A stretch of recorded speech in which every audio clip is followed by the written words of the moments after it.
Hello.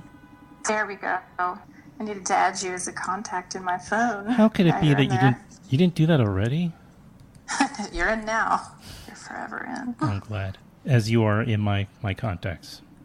Hi, Amy Scott. How are you? Hi, Adam. I'm well. I'm doing good. I'm in Los Angeles, and I'm indoors in one of those like buildings that just pumps 65-degree air because it's hot outside. So it's disorienting. Well, the same here, only if we're talking weather, it's so muggy, and there's, I think we're going to start getting some thunderstorms shortly. Oh, and what really sucks is I was going to go to a live concert at Lincoln Center outdoor concert tonight. But who is playing? It's a Nino Rota. Rota, the Italian composer? Yeah, it's like he's not going to perform. It's like a tribute concert. And it's a bunch of people, but it's being led by Hal Willner. Mm-hmm. And they're going to do the score for Amarcord. Mm-hmm. Amarcord, wow. Yeah. So bummer. Yeah, a little bit of a bummer. I mean, I could still chance it, I guess. I could head out there. I'll still make it. It's really nice because you can get there last minute, and as long as you don't care about where you sit, it's really nice. Yeah, that sounds great. Right on the Lincoln Center campus, it's real. Where are you from, Amy? Well, I'm from a town in Oklahoma called Lawton. It's It's actually quite large, but very small, if it can be both. It's a town built around a military base. It's so funny, when you paused for a moment, I almost said, are you a military brat? Or was that what they call it? Army brat. Army brat. Army brat. I was going to ask you. Oh, okay. I'm not. All my friends were. Okay. No, it's just where my family settled, and they... They settled? Were they... That's where they settled, as the Okies did. They laid that's true. That's flag true. down and the land run, and that's where they stayed. Yeah, it's an interesting place. Mm-hmm. I was thinking about where I came from, and I think so much of wanting to get out of that place formed my cinematic tastes, if that makes any sense. Well, you grew up in this town, a small city, excuse me, and it was, right? But there was probably, I'm going to guess by the 80s or something. I don't know how old you were, 90s, early 90s? Maybe when you were starting to come to a level of your own artistic awareness or taste? I graduated in high school in 1994, so all this, my time there was pre-internet. So it was the era of getting, if you liked a record, then you obsess over the liner notes and figure out who the producer was, and then go by the, it was like a research-heavy youth to try to get culture that the kind of culture that I was looking for, and the counterculture, which I did eventually find when I went to college. But it's a sharp contrast to how I'm raising my kids in the middle of Los Angeles right now. I just keep thinking about it, like all of the things that I was bummed about growing up are now kind of like quaint and crystallized in my mind. Sure. Man, I kind of would love for them to have that experience of absolutely no stimulation. Yeah, me too. They've got to figure it out. Are these hypothetical children, or do you have them? Oh no, they're real. They're real? You have real bricks and mortar children? They're real kids. And how old are they? Straight bricks and mortar. Well, one of them, I was thinking about when I started the Hal movie. I kind of had her and the Hal movie at the same time. So she's almost 5. My oldest is almost 5, and then I have a almost 3-year-old too. 2 little girls, and they're wonderful. They keep things active. Wait, the second one's how old? She's almost 3 years old. Oh wow, so 3 and 5. That's great. That's great. You have them. They're going to be very close, or really, really hate each other. No, I shouldn't joke about such things. That's my problem. I should be self-censoring when it comes to those thoughts. But they're going to probably be really, really close regardless of how they feel about each other. Sure. It's not the first time it's come up. I mean, they share a room and they share a bed. So. Yeah, sure. My son is actually just turned, not long ago, he turned 14, which just blows my mind. And he has a younger half-sister he lives with, so I call her half-sister to just explain the situation. But they don't think of each other in fractions. They think of each other in wholes, so So they grew up, they lived together and they shared a room for many years, and now they don't because he's 14. So they're both in their separate summer camps right now. And so they're kind of experiencing what you were referring to before, which is complete lack of any kind of stimulation from a screen or from a 0-1 kind of thing, So I'm real happy about that. No, I'm excited to get to the point where I can ship them off to Oklahoma. And my husband's from Kansas City, Missouri, so they're going to spend some summers out there in the Midwest. With grandparents. What? With grandparents and uncles and aunts. Yeah, that's great. Cousins. And my wife, when I was married anyway, she was from the South, from Nashville and Mississippi. So I had the similar thing where we shipped him out one summer.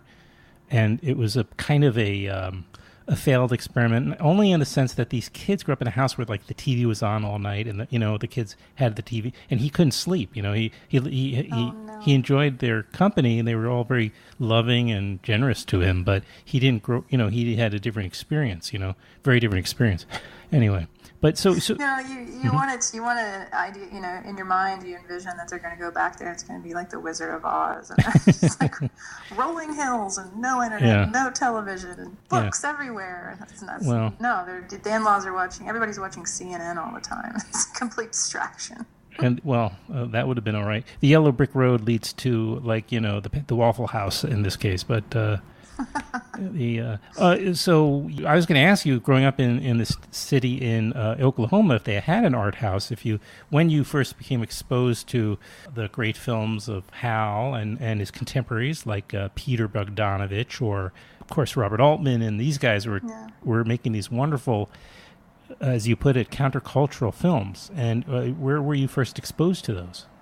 If not at the local theater. I think I have to give my dad some credit. He had really good taste. And, I mean, we did watch Altman. We watched Popeye, and we watched, was it Burgess Meredith's The Dragon? Which one was that? Puff, Wait, Puff what was that? Burgess Meredith is the voice of Puff the Magic Dragon. He was? Yeah. Oh, and, I remember from Batman, of course. I'm a little older than you. So we had Batman. That was my introduction to him. I didn't know he been like a Hollywood movie star and character actor for decades. Yeah. And then Rocky. And I remember watching. We watched a lot of good movies. I remember watching The Point. Nielsen's The Point. Sure. So my dad was pretty good about showing us. I think we watched Jaws. Free to Be You and Me. Sounds like you watched Free to Be You and Me. Free to Be You and Me. Which one is that? What? Oh. Amy, you're going to have to look that up. Oh, okay. Get the record. I think there's a CD version of it, but, I grew up on this album. This was Marlo Thomas and, Alan Alda.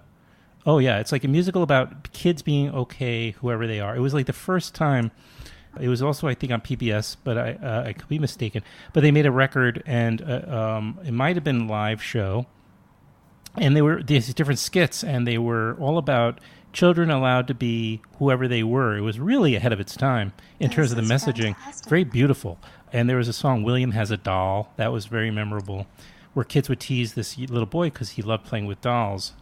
And the message was, of course, it's perfectly okay to love playing with dolls if you're a boy. And, what kind of empowering message like that that's fantastic. Yeah, I'll find that. Free to be. That slip. That was the sand. The things that slipped through. I still learn these things. As an adult. It's so great because I can take this to my kids now. There's some good songs in that show. I'm sure. Like the title song. You'll just YouTube the title song when we get off. When we get off there. When you quote unquote go back to work, you definitely put that on your to-do list. Right. Yeah. That you said Bogdanovich. I remember my dad showed us, my brother and I think he showed us Last Picture Show because in high school, I was in high school, so I saw it then, and he thought it was really important that we watched it because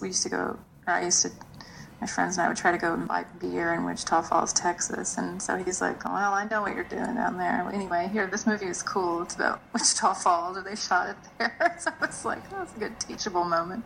Mm-hmm. So he had good taste. And, when I went to college, I just had the kinds of roommates it was very similar to in our movie where David O. Russell says, you know, he had those friends that were older than him, and they're like, "Oh, David, you haven't seen Harold and Maude? Oh, David, you know, like, where have you been?"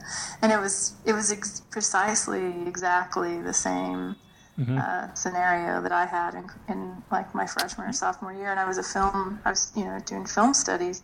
Where was that? And talking at University of Oklahoma, and I think I was, you know, trying to chat it up about Truffaut and Godard and all that, and they were like, yeah, that's great, but have you seen Harold and Maude? Do you know who Hal Ashby is? And I didn't, and and I can remember skipping, like I had to skip film class they were like, we're going to get Harold and Maude, we're going to watch it.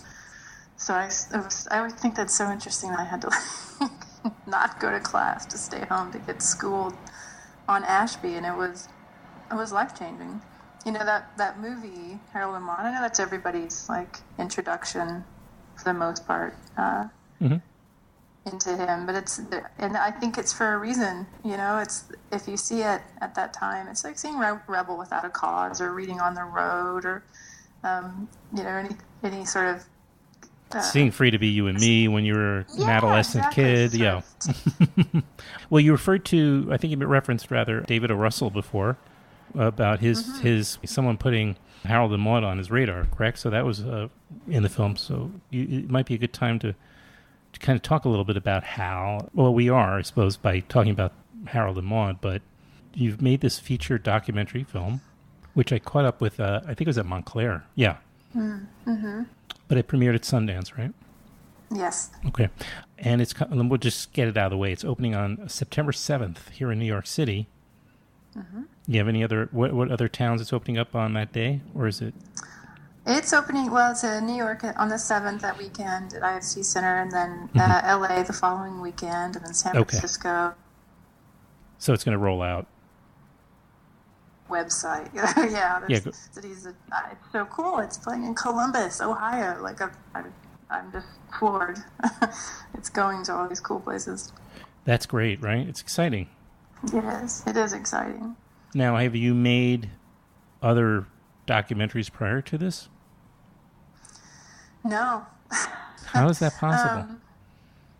No, I fancied myself a filmmaker, but never really tackled anything this big. Have never accomplished anything this big. I directed some short films, documentaries, and I directed a lot of music videos. Oh yeah. And what I've done for over 15 years is learn how to be an editor. So that was my skill set and my trade. Editing. Editing. And yeah. So, it certainly shows. It shows. It's a very well edited film, for one thing. I mean, I know you aren't. Thank you. I mean, you're a co-editor. With Sean Jarrett, I guess. Sean Jarrett, yeah, he's fantastic. Mm-hmm. And honestly, my producer Brian Morrow, we just had as you do, you have these long conversations that span over a summer, or like late at night, and we're trying to unlock a scene. We were having philosophical debates about the narrative story we're trying to tell within the story. It just went on forever. So I feel like Brian definitely kept you on track to that. But yeah, Sean came in sort of at the 11th hour, where I'd been editing for like 4 years, and I just felt like I was losing my mind. And he kind of came in and made sense of a lot of the problem areas and just really took it to another level. So. But yeah, no, this is my directorial debut in terms of just making a long form documentary, and I learned a lot. I don't think there's any way I could have gotten through it if I just happened to assemble a really good crew, family of people. It is great. I can see. I know Christine Beebe, at least through online means anyway. Beebe, is that how you pronounce it? Yeah. Christine Beebe. Okay. Now, did you have to see any of these Hal Ashby films to make the film? I'm kidding. Had you seen all of the films, or the majority, before you decided to make the film, or because I hadn't seen the pilot for Jake's Journey. There was some really Well, weird, come on. out there stuff. I don't even know what that I, is. What's Jake's journey? Yeah, I know that it's on his. I can see it's on the list here, but yeah, and I'd never seen a TV movie all the way through. Was he just? He had to pay his mortgage. Yeah. So some of those '80s movies. Oh, and like the Slugger's Wife. Like I remember seeing that as a kid, and when I rewatched it, I was like, "Ooh." Oh, Jake's Journey. It must be a British production or co-production. Look at that. A lot of great, mostly British actors. Yeah. Anyway. The 80s films. The 80s films were not in my repertoire, and so that was, part of the reason why I was like, what happened to him? What was this, what were the circumstances that led from like this incredible output in the 70s to these, right. I don't know, what strange. Well, I had the advantage. I had the advantage of back in about 6 or 7 years ago, BAM did a retrospective of Hal Ashby's films. So I filled in all of pretty much anything. I had grown up with Hal Ashby. I mean, I went to see a number of them in the theaters when they were coming out, like Coming Home and Being There. I went, but what was nice, and then my dad loved Jack Nicholson movies when I was a kid, so he introduced me to The Last Detail, But when I got to, and then Harold and Maude was just this thing that I had to see when I was finally. I don't even remember when I saw it, but it was like it was like a rite of passage, as we were saying before. But when I got to go to the retrospective at BAM, I got to see The Landlord on the big screen. And I think at least one other. I must have seen one or two others. Oh, I think I saw like 8 Million Ways to Die. And I liked that movie, and part of it was because I saw it on the big screen, and looking to get out. I saw a couple of these films. I saw.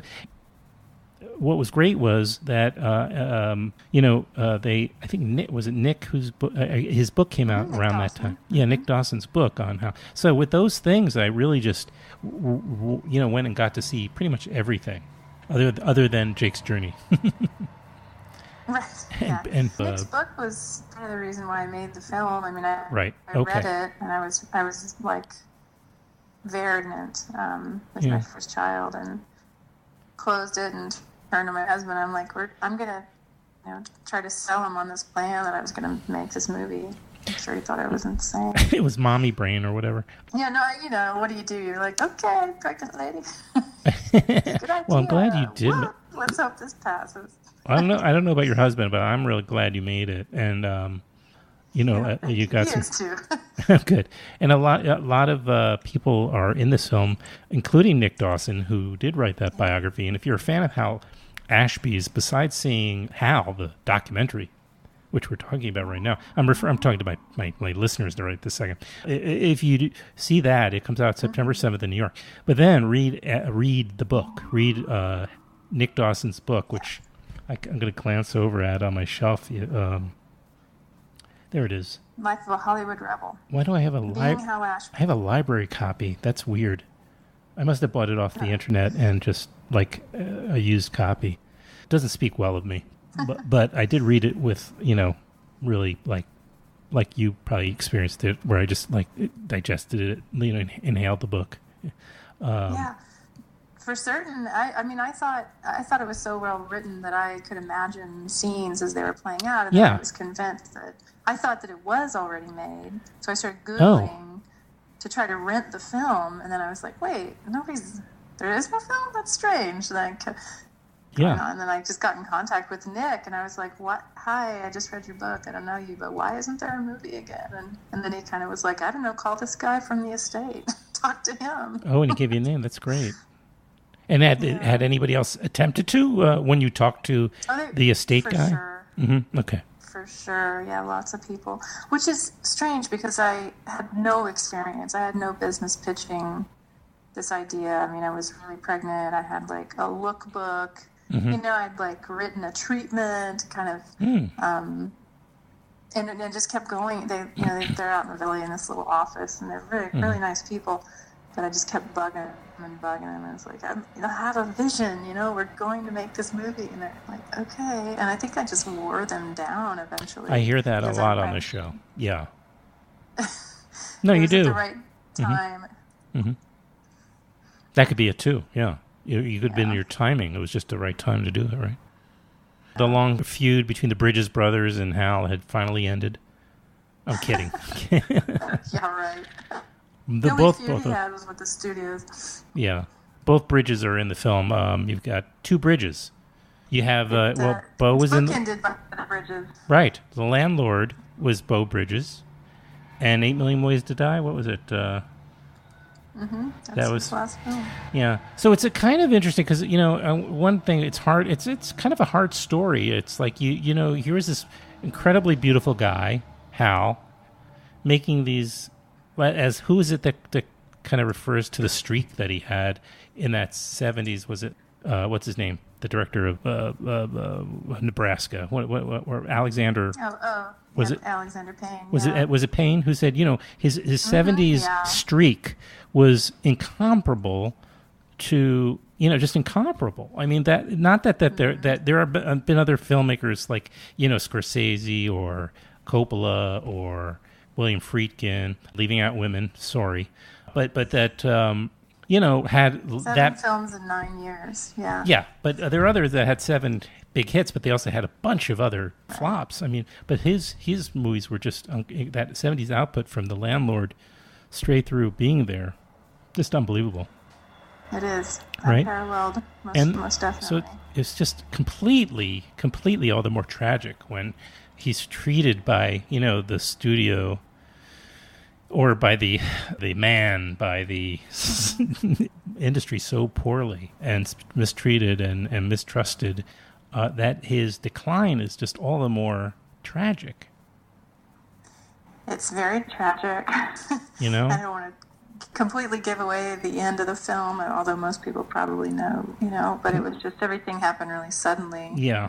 It's like the 80s, when the 80s hit, that whole era changed, and the latitude that those guys were given changed and sort of evaporated, and you had to really do a whole different song and dance to make those kinds of films. There just they weren't money makers anymore. Right. So the directors kind of devalued, and then he didn't play the game. So I think it was very easy for them, the suits and the producers and whatnot, to construct this alternative narrative. Yeah, about him, that he was a druggie. Sell him down the river. Yeah, that he was a druggie. That he was that he was unreliable. That he was not dependable. That he was mentally unstable. That all these things. He could have. I think he could easily have. Made big films and continue to make, for the studios, and then made some smaller ones for himself. Coming Home and Being There. I mean, he did make big films. He totally that's right. What I'm saying, well, that's right. But he could have made studio pleasers going into the new age where, I understand, but Coming Home and Being There were what the appetite was for, and it was, like you say, within a few years, they were made on the cusp of like the Jaws and the Rocky, right?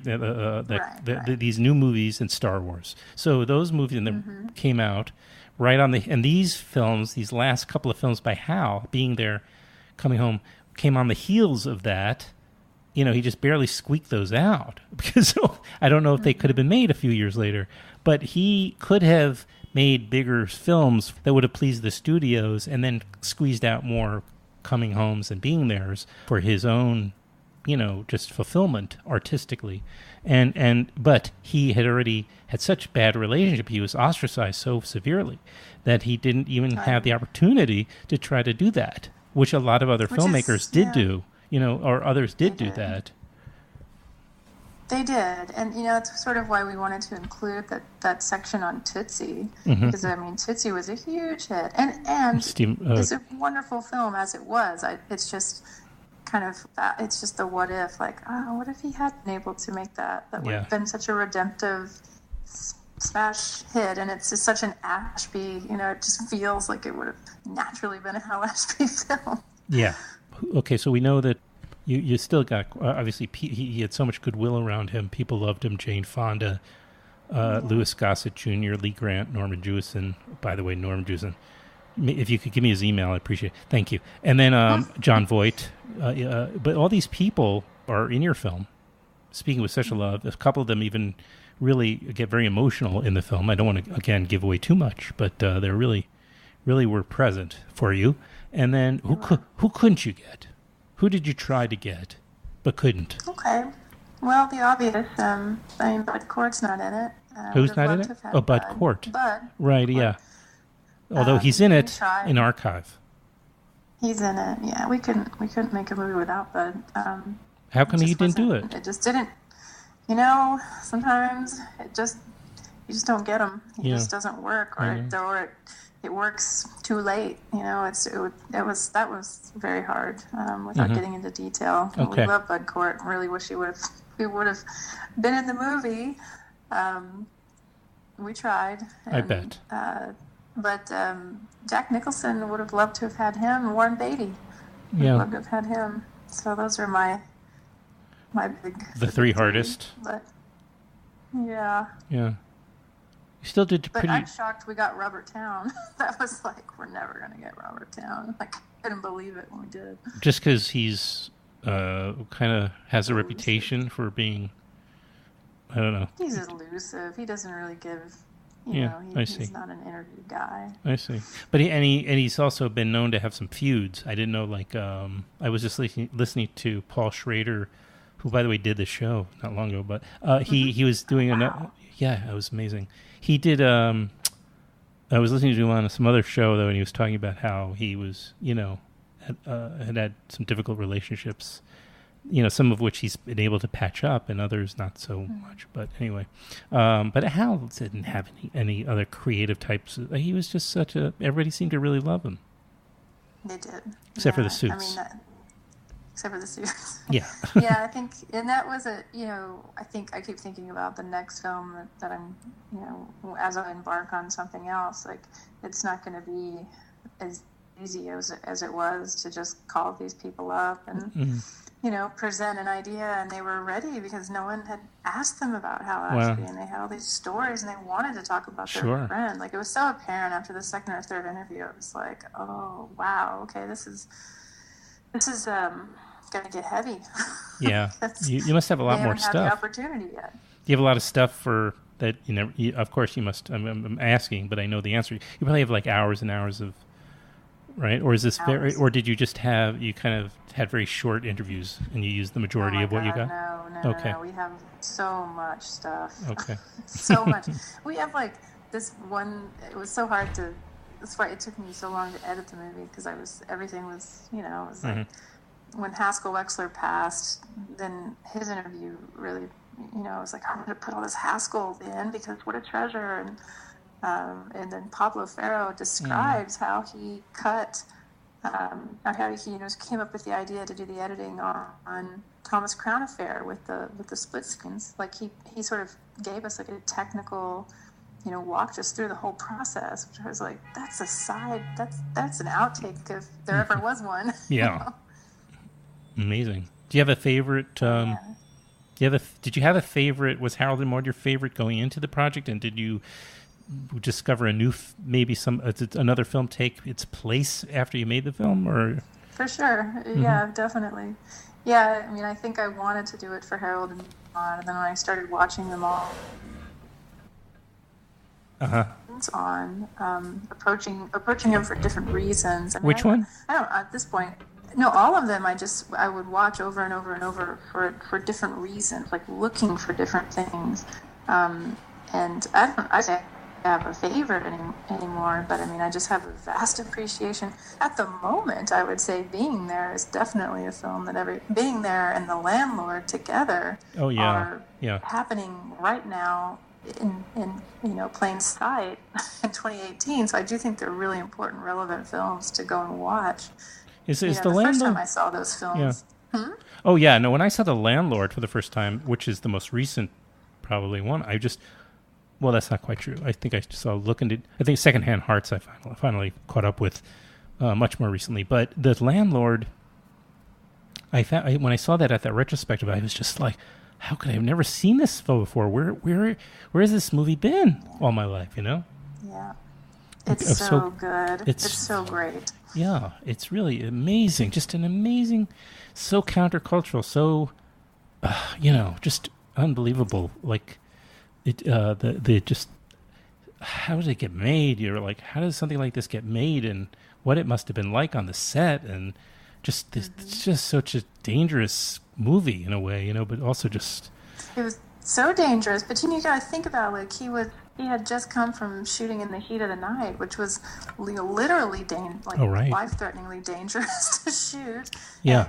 And right. And that was a really renegade film. And then he was hanging out with Bob Downey Sr. as he was making like Putney Swope. So there's elements of that for sure. And The Landlord, but it's so Hal Ashby because there's this love in it and this human connection, which is so it's so quintessentially Hal. It's a great film. Yeah, Robert Downey Sr., or as they used to call him, Robert Downey, was actually the one who did the Q&A with, I think, Nick. I may be wrong about that, but I know that Robert Downey did the Q&A for The Landlord. That screening. He's the one that came out afterwards into the Q&A. Yeah. And he subsequently did my podcast as well, but I'll stop doing that. It's a habit. He's a national treasure as well. I think he's so funny. That guy is great. Well, there's a documentary project for you, unless you want to switch to a different demographic. They're not. Yeah, he's not in the mood, but he's wonderful. He is so lovely, But I could see that he may not be game. But having spent time with him, he's also an incredibly present person, and. If you get a chance at some point, listen to that podcast because I'm very proud of it, actually. I'm very proud of how it turned out. As I am for this one, I got to remind people, Amy Scott is the director of Hal. It's a wonderful documentary. It's played at all of the great festivals, certainly here in the States, which makes sense since Hal Ashby... Well, Hal Ashby is actually one of those filmmakers that does transcend.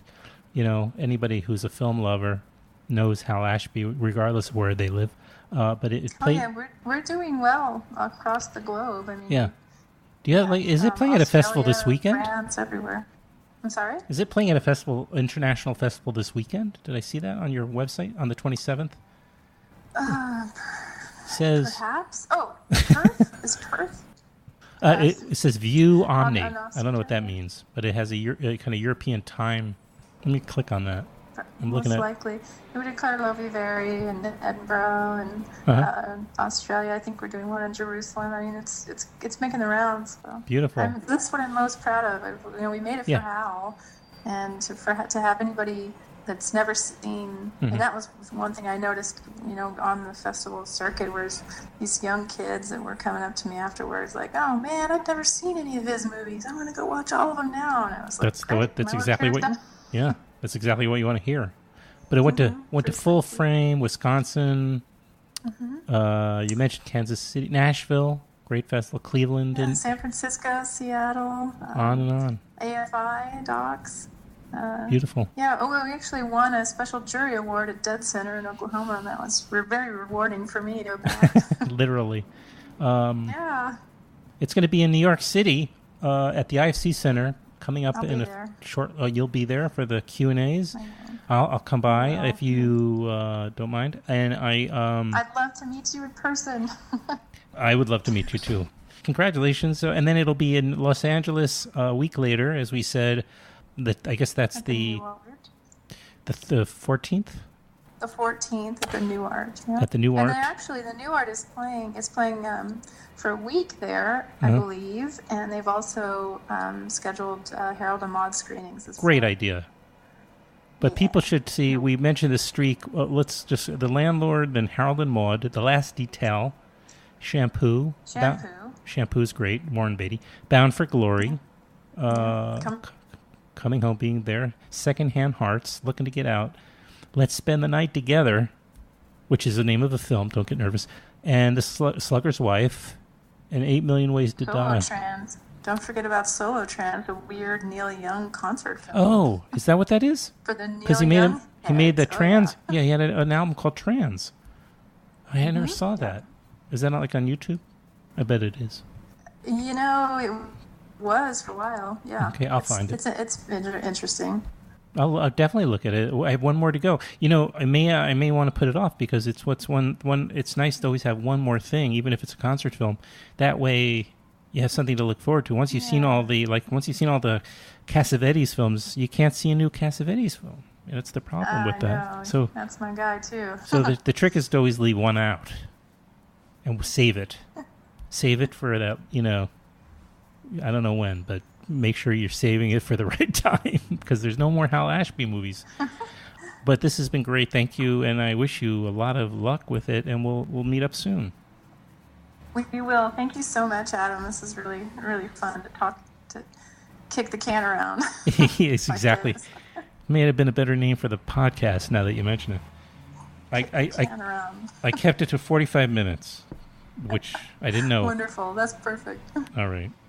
All right. Well, we'll be in touch. Thank you so much. Okay. And I will post this right before, like a week or so before the theatrical. That way we make the most of it. Perfect. Okay. Our publicist, Alex Klinert, says hi, too. Oh, great. Yes, Alex is terrific.